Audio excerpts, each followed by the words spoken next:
I don't remember exactly which developer it was, or should I say what team he was working for. I don't know if it was Bethesda, Obsidian, or CD Projekt Red, but he was asked the question, and this is something I read in an article online, so you know must be true. He was asked the question, "Do you think the sales of your video games are taking a hit because you include a lot of woke stuff in it, a lot of DEI stuff?" And I remember he said, "No, it's not that. It's because our games are suffering from big business syndrome." And this is a term I just recently learned, and I looked it up. It's been around since like the 70s, I believe. And basically it means that companies are risk averse, right? Like big companies, they stifle innovation for stability. Long story short, what that means is they don't want to take any risks. So they just do what's safe, right? And what's safe in the modern day video game world, right? As of 2026, there's always trends and everything. Video games aren't any different. You've got this whole extraction thing that Tarkov made popular. Tarkov might have even been Escape from Tarkov. It might have even been the first video game that offered an extraction session based gameplay. And I don't know if that's true or not, but it's most definitely the one that's made it the most popular, that genre. So that's a big one now. Now every game that you hear about is extraction based, which I like extraction games personally, but you know what happens when there's too much of something? It becomes a bad thing. Or should I say, too much of a good thing is a bad thing. Same thing happened with the Dark Souls genre, right? Souls like it's called now. You know, every game has to be a Souls like or an extraction nowadays. Those I would say are the two most popular genres in video games today, or trends, or whatever you might want to call it. That doesn't necessarily mean that these games are bad. It just means that, it's a trendy thing to do, which means this is something that really attracts big businesses, right? They want the trendy stuff, the stuff that people will buy, the sure shot shit. And as far as this woke stuff, and I know that's an incendiary word, right? Because some people just don't flat out believe it exists, and some people do, but don't really want to acknowledge it. And I would rather you tell me, "Hey, Dan, it exists, but you're making a big deal out of it." And in fact, not only are you making a big deal out of it, personally, I like the fact that minorities are taking the center stage because the white heterosexual male has had it for far too long. That's you're bordering on activism. I don't fuck with that. With the activism stuff, especially when it's like rooted in these motives and these causes that are not flexible. Like they're very rigid ideals. I don't like that. That's how you get extremism. That's how it's born, right? So what I'm saying is it does exist. There's been a gigantic push these past few years on making sure that minorities take center stage, like I said earlier, and that's in video games, that's in movies, that's in TV shows. And being a minority myself, it's disheartening because it's like, what happened to the days? I'm sounding like a grandfather here, but what happened to the days where people judged people on character and not sexual orientation or skin color, or they picked someone for the role regardless of what skin color they were because they were great for that role, not because they were Spanish or black or Latino or handicapped or gay. Now it's just such a big emphasis on that, and it doesn't seem organic. That's my biggest problem with it. You know, I won't harp on it too much. I've already re-recorded this twice because I started getting political and shit. So that's as much as I'm going to harp on that particular subject. But I can go on, man. If I knew you, you would kick me out of your house because you'd be like, "What the fuck, Dan?" Not only because you probably don't believe in a lot of the stuff that I mentioned, but I talk a lot. This is the reason I started this whole podcast. I don't To go back to what I was talking about, right? I don't fully believe this, Dev. I don't think it's just big business syndrome. I also think that it is that people are getting tired of playing video games that have an emphasis on character, sexual orientation, or skin color instead of actual quality content. And that's hard because you don't want to offend nobody, right? Like everyone's walking on eggshells nowadays, right? We live in this society where anyone and anything can be outraged, And I believe it was Brian Simpson. I want to say that's his name. I don't listen to him much. He's a comedian. He had a great bit recently. I might have been butchering. I think it is Brian Simpson actually. And he said that like everyone's acting like the HR lady, or should I say, everyone's acting like they're at HR. And what that means is like work in work culture, like basically whenever you have a complaint about something and things that normally won't piss you off or be offensive at all outside of work for some reason really are in work, at work. So what I'm trying to say is that like normally something that won't offend you at home will offend you when you're at work. And everyone is bringing that culture outside of work. Everyone's, reporting to HR, which would be, I guess I wouldn't. This is an unfamiliar field for me because I don't complain. I don't know where to complain to. I'm more of like, I'm an acceptance guy. I go, yeah, some people are dickheads, including myself. Some people have some hot takes that aren't great politically. I just gave you my take politically, I guess, if you want to say politically. I wouldn't say politically. I would just say that was just a real life conversation between me and you, or us, or the internet, or whatever. But some people will go, that was a horrible take, man. That's cool. That's fine, but I accept it. I don't complain to nobody. I don't teach you. I don't go on none of your comment section and write, well, actually, it was in the 1970s that this started and you're wrong, Dan. I don't need no re education. That was just an opinion. Relax. So I wouldn't even know. Everyone's acting like they're at work complaining to HR. And that's what Brian Simpson, the comedian, was basically trying to say. He was saying that, and that's a genuine, honest, and accurate portrayal of how things are today, right? Like, you know, cultural appropriation and all these like buzzwords, and not only buzzwords, but I guess some students, and when I say students, because I see this mostly from the young crowd. Not saying that there are not older people out there, being outraged about people's gender and sexuality and race. There's a lot of them out there. I mean, let's look into Minnesota, but we're not going to get into that. But I'm just saying that that's what it feels like. It feels like everyone's just it's almost like recreational. It's almost like a sport. Like everyone's just kind of doing it for fun, or I don't know, man. Or maybe not. If they're not doing it for fun, then that worries me even more because, like, god damn, what is happening to our culture? So, The Outer Worlds 2. I just read an article, and the reason I asked that question in the opening of this video, or I don't even know if that was a question, that was just me talking, but it's because I read an article saying that Xbox Studios, which is the company that Obsidian is under, said that The Outer Worlds 2, as well as Avowed, and it might have been a different game. I think I still have it loaded up here on my phone. Let me see if I can bring this up. Yeah, I do have it loaded up. Where are they? Avowed, The Outer Worlds 2. Is that it? Oh, Grounded. That's another. That game was fun. First of all, I'm playing the Outer Worlds 2 now. Obviously, that's what this video is about, and it's obviously about other stuff too. But they're saying that these games didn't make a lot of money, and that's also what one of the devs said. Oh, so it was Obsidian then. Okay, so I answered my own question. We're both discovering things here together. Um, so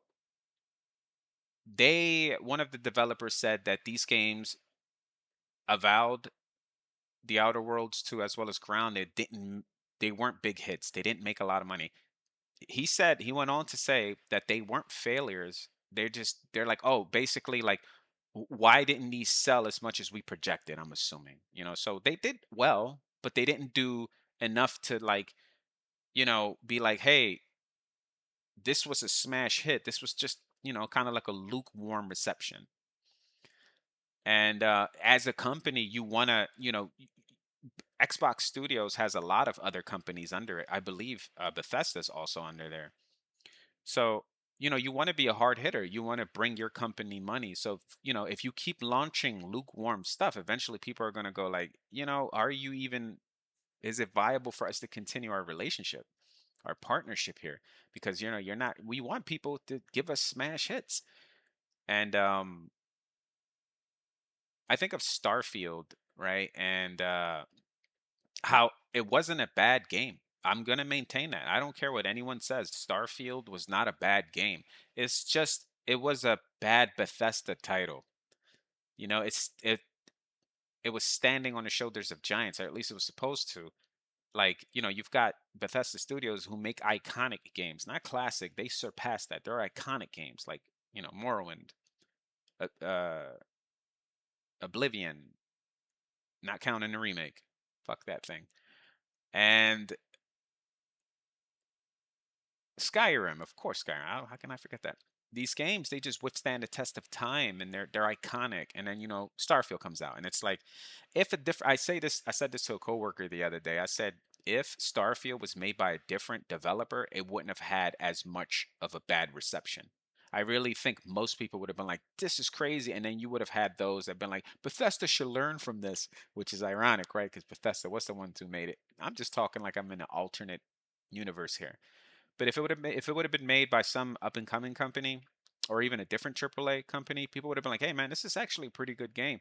But they were expecting a lot from Bethesda, especially waiting so long from Skyrim, and also Fallout 76, right? Because I believe it might have been 2018. I think 76 came out, and we all know how that went. That reception was probably one of the worst in video game history. So I don't know for sure if The Outer Worlds 2 is suffering from big business syndrome, or maybe it's this whole push with this DAI stuff that's kind of people are just getting tired of and they're just not buying it. I can't tell you, man. I'm not an analyst or nothing like that, but I am currently playing The Outer Worlds 2. And give me 1 second. Sorry, that was my text on my phone. I can't tell you for certainty what is causing their sales to be not satisfying or justifiable, but the game is pretty fucking bland. I've been playing it for the last few weeks on and off, and like I said, I usually play a first player game.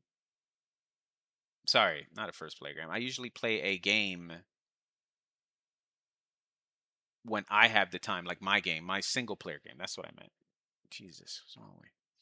And then I have a multiplayer game that I play with my girlfriend or with other friends at night. So daytime, depending on my work schedule. Which now I should be recording these a lot more because I just switched work schedule. This is my first week of switching over to a schedule where I get out of work earlier. So good, I'll be able to record these at least. Man, I'm aiming for at least a few times a month, maybe like 3 times a month minimum. But I've said that before and fucked that up. So it'll probably happen that way again. I hope not. And it's a shame because this is a game that like I played part 1, the complete edition with all the DLC, and I enjoyed that so much better. Like I remember the Outer Worlds 1 just being more engaging and more, I guess, more funnier, even though it seems a little more bite-sized in comparison, meaning that like this game is a little more grander. The opening world, or Paradise Island, I believe it's called, is more dense than the first one. Combat is a little more crisp, but it's also worse. So it looks good, feels good, but it's worse.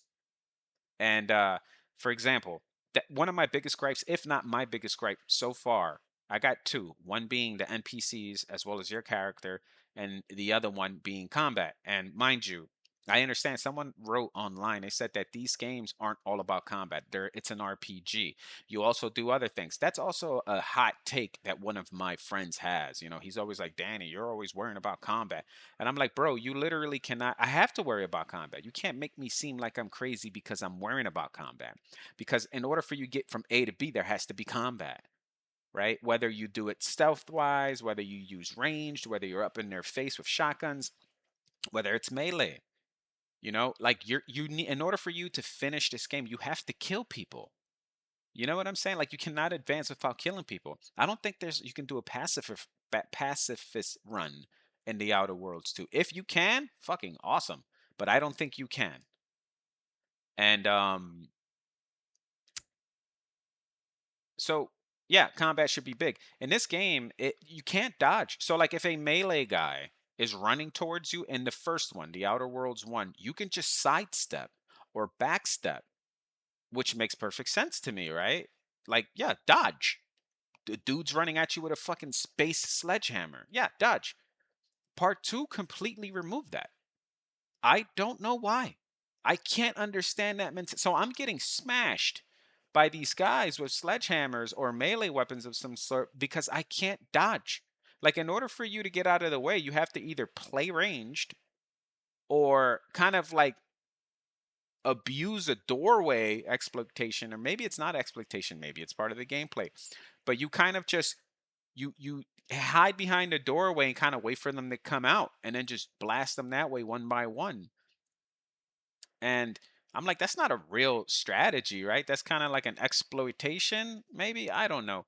But point is, you can't dodge like you can in part one. And also, it's like you have a shield and all these little cool gadgets, but they're kind of worthless. You know, I'm playing on the hardest difficulty. I should have probably started with that. And I know those that just heard that probably be like, of course, that's why you're fucking dying and you're sucking because you're playing in the hardest difficulty. Yeah, you're probably right. I can't argue too much, but I will argue back, but I won't argue too much. I did read online that some people are even on normal mode, they're having a problem with sneaking up behind people. I'm not doing a stealth build, but other people are, and they're like, "Hey man, how am I supposed to kill this person if even on normal mode I hit them with the back? Well, I was gonna say with a back shot. That sounded weird. You hit them with some sort of a sneak attack on their backside. Sneak attack on their backside. You know what I mean? They're not facing you. You hit them. That gives you massive. That gives them massive damage. And they're saying that not only it does give you the massive damage, but it doesn't kill them. They have to turn around, and now you have to not do stealth anymore. Now, so basically, long story short, if you're doing a purely stealth build, you're going to have to engage in combat with a few of them. And I'm like, that defeats the purpose of stealth, right? If he turns around, your enemy, after you finish dealing massive damage and he starts shooting you with a really loud gun, you're no longer in stealth mode. You're just blasting back and forth. So I did read online that even on normal mode, that happens. And I'm like, well, that sucks. You know what I mean? Because that kind of makes your stealth build not viable. So it feels like the strategy to this game is so far, at least for the few weeks that I've been playing, is that you have to kill them. You have to just stand your ground or occasionally hide behind a tree. And you have to just make sure that you just overpower them until they die and keep healing in the process, which to me fucking sucks. You know, I wish there was some sort of strategy involved, like a cover system where you can actually go behind cover and peek out, or, you know, a better shield. They do give you this ballistic shield that's really meant, not ballistic shield. It's like I guess you can call it. Yeah, it is a ballistic shield, but it's like this force field more. It's not a physical shield. It's more like a electromagnet field of shield of some sort, and it's really meant to stop you from suffocating from when you're inside noxious gas. But it also can be used for gunshots, and you figure that out. They give you that, but at least in hard mode or very hard mode that I'm playing, it's pretty worthless. After a few shots, it's done, and now they start pecking away at your actual health. And it's like, what kind of, like, how can I stop them from attacking me? I wish there was a dodge. I wish there was a cover system. I want to feel like I'm being tactical instead of just standing there and just let's wait till one of us gets killed. Who's it gonna be? Is the luck of the draw? And then that segues me to my second biggest complaint. I can't tell you, and I'm not exaggerating. I can't tell you the last time I played a video game where I can give a fuck less about any of the NPCs. From the main protagonist, antagonist, especially the main antagonist. I'm assuming it's some chick named DeVry, Augustine DeVry. I don't know if that's just, you know, the starter zone enemy, and then after I move on to different areas, it'll be a different protagonist. I don't know. I can't tell you, but all I know is that she just seems like an office intern or something. There's no aura. She has no charisma. It's just she just seems so generic, and I'm like, that's it. That's the lady who I'm probably gonna chase till the end of the game. You know, and I'm like, so that right there is already underwhelming. as well as the NPCs themselves. When you speak to them, they are so heavily, it sounds like the voice actors are reading from a script. And I know that may sound like, yeah, of course, that's literally how they do it, how they record their voice lines. No, but it sounds like it. When you're a voice actor, it's not supposed to sound like it. That's what makes you a good voice actor, right? You're supposed to be convincing. You're not supposed to sound like you're reading from a script, like you're phoning it in.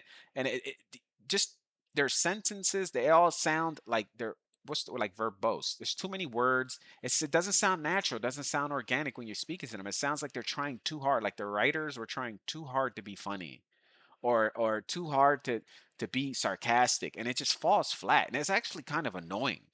That I don't give a shit. I don't care who dies. I believe I just nuked the whole town, like in Fallout 3. I think it was it Nuketown, Megaton. You know how you can blow up Megaton? Well, you can do that with two different towns in this game. Sorry if that was a spoiler alert.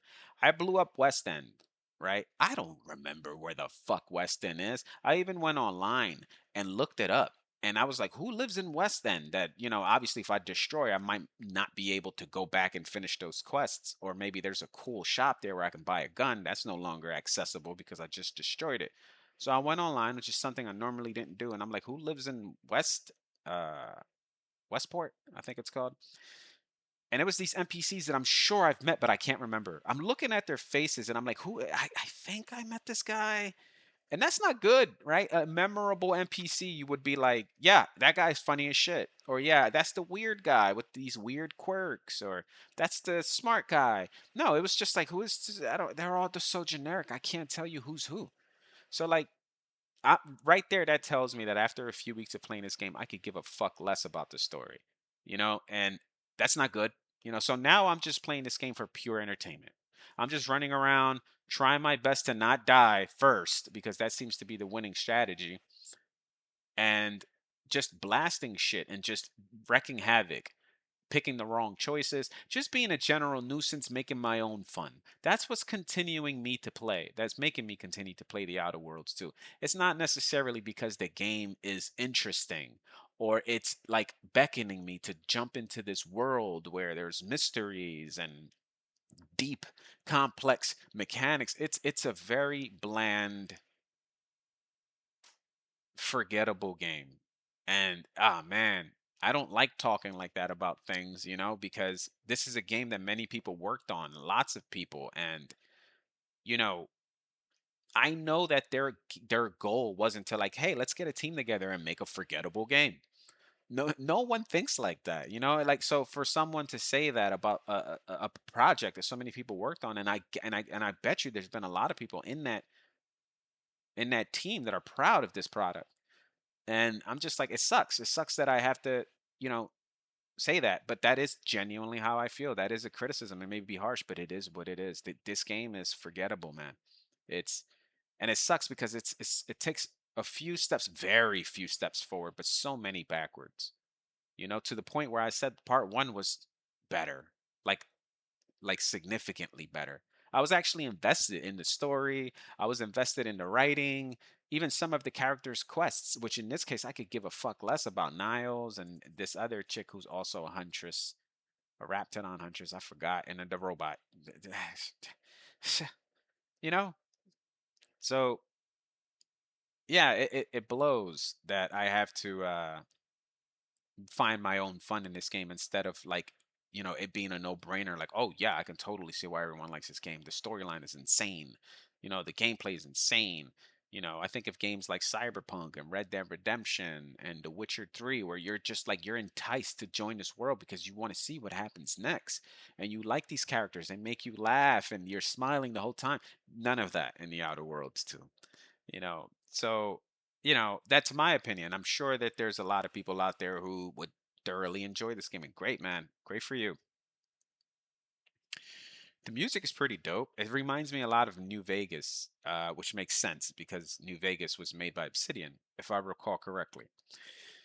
And it's very, I don't know, it has like this weird wild western ambient, like, no, like, music that I like a lot. I guess because it's nostalgic and it does remind me of New Vegas.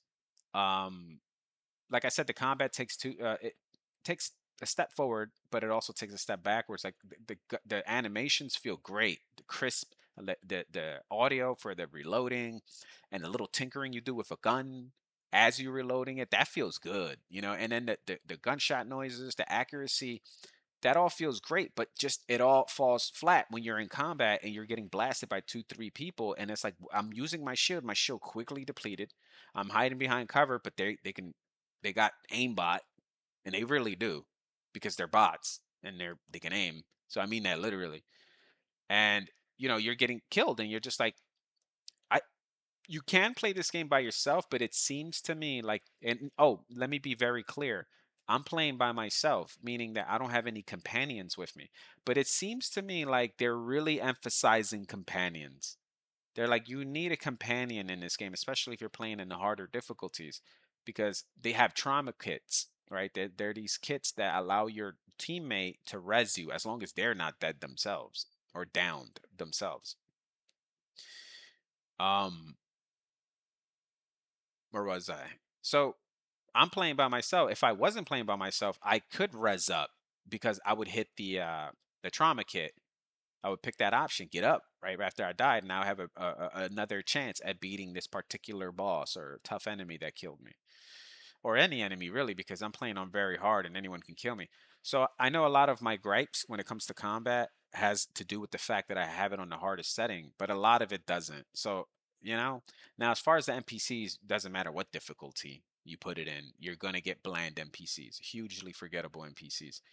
So this is a game that, like, I could tell you this, dumb charging $75 for it. And maybe that's a big reason. As a matter of fact, scratch that. I know for a fact that's also a huge factor as to why these games aren't selling so great for Obsidian, is because they're charging $75 for this, which to me is not justifiable by any means. Even if they charge 60, that's still too much for this game.